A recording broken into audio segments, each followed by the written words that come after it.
CMR shopping mall మన height Nagar లో భాగ్యలతా కమాన్ పక్కన ఫిబ్రవరి 29న ప్రముఖ సినీ తారలచే గొప్ప ప్రారంభం.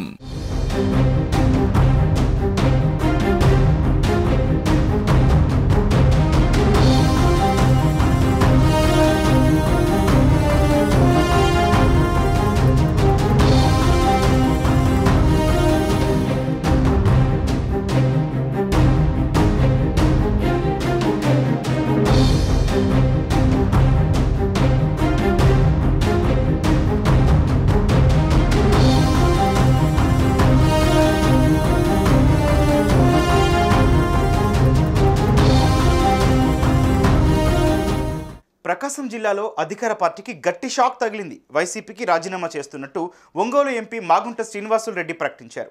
33 ఏళ్లుగా రాజకీయాల్లో ఉన్నానని, ప్రకాశం జిల్లాలో మాగుంట అంటే ఒక బ్రాండ్ అని చెప్పుకొచ్చారు. 8 సార్లు పార్లమెంటుకు, 2 సార్లు శాసనసభకు, ఒకసారి ఎమ్మెల్సీ పదవికి, మొత్తం 11 సార్లు చట్టసభలకు పోటీ చేశారని తెలిపారు. తమ కుటుంబానికి అహం లేదని, ఉన్నదల్లా ఆత్మగౌరవం మాత్రమే అని అన్నారు.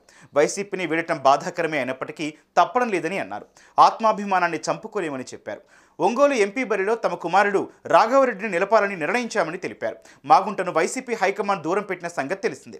మాగుంట కోసం అధిష్టానం వద్ద బాలినేని ఎన్ని ప్రయత్నాలు చేసినప్పటికీ ఫలించలేదు. ఒంగోలు పార్లమెంటు అభ్యర్థిగా చెవిరెడ్డి భాస్కర్ రెడ్డి వైపే జగన్ మొగ్గు చూపారు. ఈ పరిణామాల నేపథ్యంలో మాగుంట తీవ్ర అసంతృప్తి చెందారు.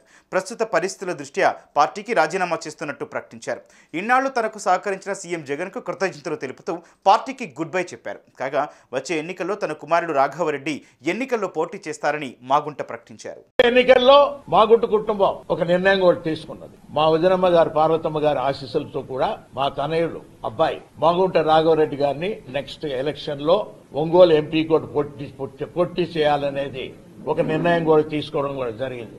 ఈ రోజు మనం అందరం ఇక్కడ సమావేశం అయ్యాం. ఆత్మగౌరవం అనేది మామూలుగా మనం ఎప్పుడు కూడా ఆలోచిస్తూనే వస్తున్నాం. ఈ రోజు జరుగుతున్న పరిణామాలను కూడా ఆలోచిస్తూ వస్తున్నప్పుడు చాలా బాధాకరమైన విషయం ఇది. ఏదైనా కూడా అంటే ఎటువంటి సమస్యల్లో మా విధంగా మాగుంట కుటుంబం అనేది మీ ముందుకొచ్చి ఈ రోజు మీ ద్వారా కూడా ప్రజలందరూ కూడా తెలుపుకునేది ఏమిటంటే ఇది ఆత్మగౌరవం సంబంధించింది. రెస్పెక్ట్ అనేదాన్ని ఎప్పుడు కూడా మనం కాపాడుకోవాల్సిన విషయం అనేది ఉన్నది కాబట్టి అనే దృష్టితోనే కొన్ని అనివార్య కారణాల వల్ల వైఎస్ఆర్ పార్టీని మనం వీడాల్సినట్టుగా కూడా వచ్చింది.